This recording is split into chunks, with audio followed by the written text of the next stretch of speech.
Boa, rapaziada, você palmeirense, você anti-palmeirense, seja bem-vindos a mais um vídeo do canal Marcel Palmeirense. Mais uma vez é um prazer estar aqui com vocês para trazer mais um vídeo aqui do canal. Hoje, pessoal, quero falar com vocês sobre um assunto para a gente refletir. Como vocês sabem, eu estou começando no YouTube, eu ainda estou descobrindo sobre o que eu gosto de falar, qual que vai ser a dinâmica aqui que eu, de repente, me identifico mais e consigo passar um conteúdo melhor para vocês, né? Pré-jogo e pós-jogo eu já sei que eu gosto de fazer, mas eu gosto também de trazer assuntos para a gente refletir. Vamos lá! Por que o Palmeiras erra tanto? E por que nós criticamos tanto? Vamos refletir sobre isso. Bom, pessoal, existe uma palavra que pode nos ajudar a entender, né, o que acontece com o nosso time, com o nosso Palmeiras e também com outros times. Mas aqui vamos falar especificamente sobre o Palmeiras, né? Por que o Palmeiras erra tanto? O Palmeiras erra a contratação, o Palmeiras no jogo erra lances, muitos lances, né? O nosso técnico às vezes substitui mal, e o nosso técnico é muito bom, mas ele também substitui mal, indica jogador mal e a gente critica, porque a gente vê os erros. Então vamos encontrar essas respostas.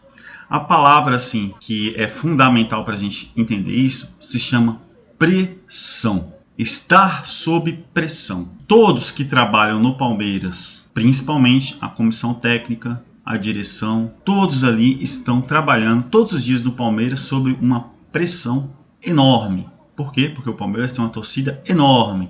Por quê? Porque o Palmeiras trabalha com milhões e milhões de reais. E é por isso que eles erram tanto. Agora, vamos falando um pouco sobre as críticas, né? Por que a gente critica? Primeiro porque é fácil criticar. As críticas, elas são ao contrário, não existe pressão nenhuma. Quem critica não está sob pressão zero. A pressão é zero. Quando você critica alguém, vamos supor um jogador, que pressão que você sente para dar a sua opinião? Nenhuma, pelo contrário, você se sente até mais relaxado. Quando a gente critica alguém, a gente desabafa, a gente se sente super bem. A gente enche a boca para criticar, sem medo. E se a gente critica o jogador e ele faz o contrário do que a gente disse, joga bem, faz gol, também tá ótimo, melhor ainda, né? Nunca critiquei. O Zé Rafael, nunca critiquei. Gabriel Menino, nunca critiquei. Tá de boa. Então, não existe pressão para criticar. E por isso também que muitas críticas têm fundamento. Porque quando não existe pressão, a gente tem boas ideias. É mais fácil a gente ter boas ideias, é mais fácil a gente ter boas análises, né? Agora, quem trabalha lá dentro do Palmeiras, vamos falar aqui de Palmeiras, né? Quem trabalha lá dentro do Palmeiras, quem tá ali diariamente no Palmeiras, seja treinador, seja jogador, seja a presidência, seja o diretor esportivo, ele está trabalhando sob uma pressão enorme, uma pressão para acertar, ele está sendo pago para acertar. E quando você está sob pressão, né, é difícil você ter boas ideias, é difícil, você tem que ser muito bom, você tem que estar entre os melhores. E assim, quando você está sob pressão, é difícil, sabe o que, pessoal? Você enxergar o óbvio. O óbvio, fica difícil. Por isso que às vezes nós, torcedores, enxergamos coisas que o nosso técnico não enxerga. A gente enxerga lances que o nosso jogador tinha que fazer e não fez. O óbvio, o simples, fica difícil. E muitas vezes é o simples que você tinha que fazer para dar certo. Mas como você está sob pressão, você não enxerga. Então muitas vezes o torcedor tem razão sim. Tem razão sim. Porque para nós é mais fácil enxergar o óbvio. E vou dar aqui alguns exemplos. Camisa do Palmeiras. Essa camisa aqui deu sorte, hein? Fui com ela na Supercopa. Essa aqui eu vou usar sempre. Vamos falar sobre a camisa do Palmeiras. Todo ano, escute bem. Todo ano, quando o Palmeiras vai lançar uma camisa, o que acontece? Vou deixar um tempo para vocês pensarem. Quando chega perto do Palmeiras lançar a nova camisa do ano, como aconteceu agora esse ano, há pouco tempo, o que acontece na internet? O que a gente mais vê? Pensou? O que a gente mais vê é lindas camisas do Palmeiras, feitas por internautas, pela torcida. Modelos lindos. Eu vi vários esse ano, antes do Palmeiras lançar a camisa do Palmeiras. E a camisa do Palmeiras que foi lançada oficialmente, na minha opinião, deixou muito a desejar. Eu vi várias muito melhor do que essa que o Palmeiras lançou. Feita por internautas, por amadores, vamos, né, dizer assim. Essas camisas, pessoal, que são vazadas aí, que são sugeridas pelos internautas, eles estão fazendo essas camisas assim, totalmente sem pressão. Eles fizeram ali meio que por diversão. E ficaram lindas.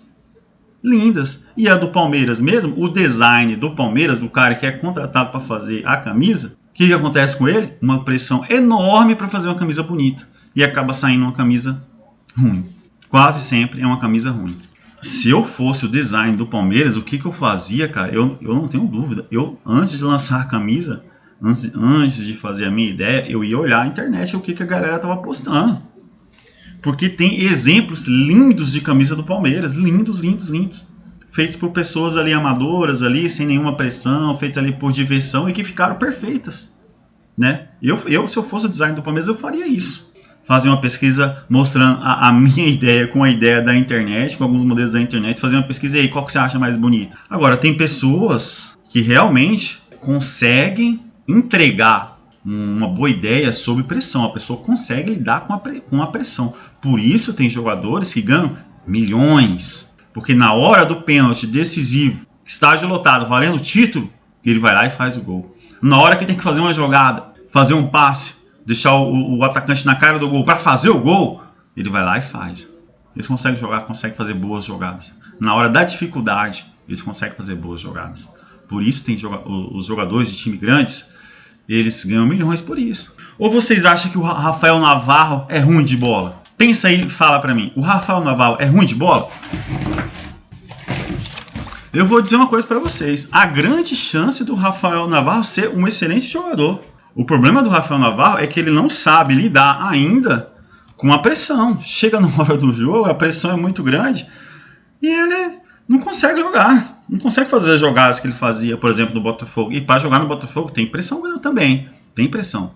Mas no Palmeiras a pressão é maior. E agora ele não jogou. Ele não dá conta de jogar. Cara, para um jogador chegar no Palmeiras, chegar na base do Palmeiras, ele já tem que ser muito diferente. Ele já tem que ser muito diferente dos demais. E para chegar no profissional, então, ele tem que ser bom de bola, cara. Não tem como ele ser ruim de bola. Para ele ser um jogador profissional de um time grande, ele tem que ser bom de bola. Né? Agora, chega a hora da maior pressão, tem jogador que não rende. E o Rafael Navarro, até o momento, ele não está sabendo lidar com a pressão. A qualidade dele some. Ele não consegue. Não consegue. Talvez seja melhor até para ele. Eu estou falando do Rafael Navarro como um exemplo, né? De repente ser emprestado. Eu vejo também, pessoal, opiniões de vários canais eu vejo, né? Mas esse cara, ele tem excelentes ideias sobre a gestão do Palmeiras, sobre contratações, sobre estratégias de marketing. Eu vou falar o nome dele aqui com todo respeito, com todo crédito, que ele se chama, vocês devem conhecer, ele se chama Tony Vegas. Eu sigo ele no Twitter, ele tem um canal no YouTube também, Tony Vegas. Eu conheci ele através do Fernando do Insta Verde, nas lives lá do Insta Verde, que esse Tony Vegas apareceu lá um dia, meio assim, do nada, entendeu? Ele falou umas coisas lá interessantes. Aí eu comecei a seguir ele no YouTube e também no Twitter. Cara, ele tem excelentes ideias, certo? Sobre o Palmeiras. Ele é palmeirense, assim, acompanha o Palmeiras sempre. E muitas vezes ele tá certo sim, cara. As ideias dele são boas. Mas aí eu te pergunto, será que se ele fosse o diretor do Palmeiras esportivo, será que ele teria essas boas ideias? Ele tem excelentes ideias na casa dele, igual eu tô aqui na minha casa, tô falando com vocês aqui sobre esse assunto na maior tranquilidade possível. Se ficar ruim, foda-se, entendeu? Não tem pressão sobre mim. Do mesmo jeito as ideias dele, ele tem excelentes ideias sem nenhuma pressão. Sem nenhuma pressão. Ele não é o responsável pelo Palmeiras, ele não é o diretor do Palmeiras. É interessante isso, a gente parar para pensar sobre isso. E tem um exemplo também, pessoal, se vocês procurarem na internet, vocês vão achar sobre isso. Uma empresa de creme dental. Surgiu um impasse na empresa. Ó, pessoal, tá todo mundo reclamando que o pessoal tá perdendo as tampinhas dos creme dental. Na hora que eles tiram a tampinha que eles estão escovando o dente, a tampinha escorrega e cai no ralo da pia. Toda hora. Tá todo mundo reclamando que fica perdendo as tampinhas. E aí fizeram a reunião, né? E aí, pessoal, como é que nós vamos resolver isso? Como é que nós vamos resolver isso? E aí um dava uma opinião, outro dava outra. Vamos deixar assim mesmo, isso aí não é problema, e não sei o que, né? E aí a secretária ouviu essa conversa e ela chegou lá e falou, pessoal, é só vocês fazerem uma tampinha que abre e fecha. Tampinha abriu, tirou o creme, Ela não vai cair porque ela tá ali, ela faz parte da embalagem. Pôs o creme, tampinha, fechou. Só fazer isso, pessoal. Secretária, num momento ali tranquilo, sem pressão nenhuma, teve uma ideia fantástica.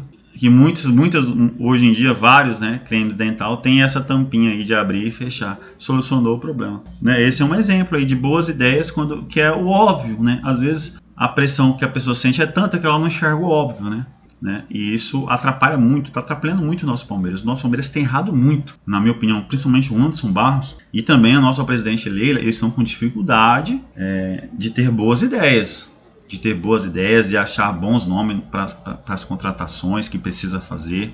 O Abel, ele também, ele é fantástico, ele é um fenômeno, mas ele é um técnico, eu sempre falo, o Abel é um técnico ainda em formação e ele tem muitas dificuldades, por exemplo, na hora de subir um garoto da base, saber qual que está preparado, qual que não está. É mais fácil você falar que não está preparado, O difícil é você achar um moleque lá na base e perceber que ele está preparado. Isso é o mais difícil. E eu creio que essa é uma dificuldade do Abel. O Abel tem dificuldade em indicar o jogador para o Palmeiras. Ele tem dificuldade. Ele já indicou aí uns que, né, não deu certo. A Twissa não deu certo, Tabata não deu certo, pelo menos até agora. Né? Não sei se a culpa é só do Abel, mas ele também tem problemas com isso. Tanto é que esse ano ele já falou, se for para trazer jogador mais ou menos, eu não quero, eu vou para a base. Eu quero o jogador, aquele que é indiscutível, que não tenha nenhuma discussão que ele vai chegar e resolver. São jogadores difíceis, né? Jogadores difíceis de contratar. Então tem que ter uma direção muito capaz para fazer boas contratações, né? Vai acertar sempre? Não. Mas também não pode errar sempre, né? É isso. E para finalizar, pessoal, eu vou aqui falar um exemplo que aconteceu comigo num concurso que eu fiz aí quando eu era bem novo. Eu devia ter uns 20 anos, 19 anos. Eu fiz um concurso para sargento. E olha a pergunta que eu errei, porque eu estava me sentindo tão pressionado que eu errei. Uma pergunta óbvia. Tava lá a pergunta. Qual é o órgão? Era mais ou menos assim essa pergunta. Qual era o órgão responsável pela inteligência? Né? Que é o cérebro. Esse é o órgão responsável, né, pela inteligência. Aí tinha lá, cérebro, cerebelo e umas outras opções lá. Aí eu fiquei entre cérebro e cerebelo. Eu tinha ouvido falar sobre o cerebelo, que é uma parte do cérebro. Ele não é um órgão, né? Ele é uma parte. E a pergunta perguntou, qual é o órgão? E eu falei, rapaz, cérebro não é. Tá muito fácil se fosse o cérebro. É o cerebelo. É ali onde acontece a inteligência. Bem no interior do cérebro é o cerebelo. E eu marquei o cerebelo. Não marquei o óbvio, não enxerguei o óbvio que era o cérebro. E eu errei a questão e por causa dessa questão eu não passei na bosta do concurso lá. Tão bom que eu errei e não virei o que eu queria virar e virei outra coisa. Valeu, galera. Era essa reflexão que eu queria passar para vocês. Quero trazer vídeos sobre momentos de reflexão para a gente conversar. Espero que vocês gostem do vídeo. Continuamos juntos, seguimos juntos, continuamos crescendo juntos. Valeu, grande abraço, avante palestra, é nóis, tchau, tchau, fui!